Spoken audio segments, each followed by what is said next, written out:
Okay, let's turn abroad to an issue I know that you've been very outspoken about, which is Iran.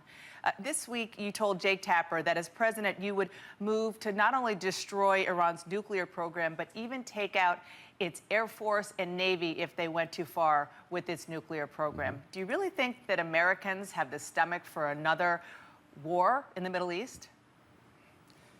What I said is if the Iranians walk away from the table and they try to break out and get a nuclear weapon, if we can't end their program peacefully and they try to break out, as president, I would stop them.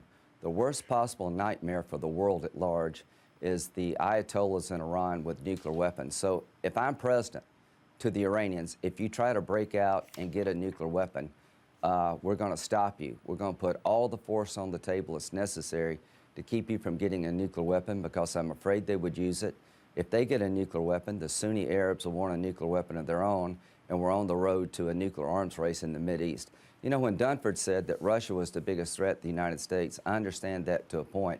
But if Iran gets a nuclear weapon, they're the biggest threat to the world, and I would not allow that to happen, and they need to know that. Now, negotiators are back at it in Vienna trying to reach a deal with Iran diplomatically. If they don't reach a deal, I know you have your own views on whether or not it would be good or bad, but if they don't reach a deal, then what would happen? Well, I'd keep the interim deal in place. I'd allow a new president to try to close out the deal. The interim deal has worked better than I thought it would, so hats off to John Kerry.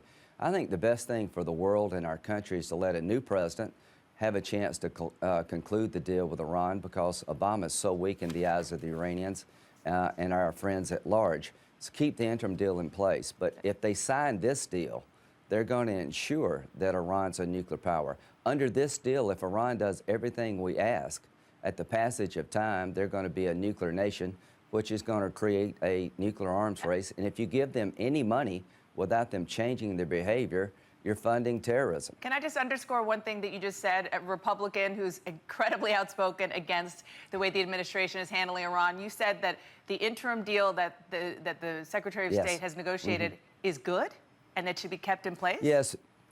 Yes, I think a good outcome is to basically leave the interim deal in place. I think everybody running for president, except Rand Paul, could negotiate a better deal than the Obama administration, because when they drew that red line with Assad and did nothing about it, they're weak in the eyes of the Iranians. They don't believe Obama would use military force. So give the next president a chance to conclude a final agreement with the Iranians.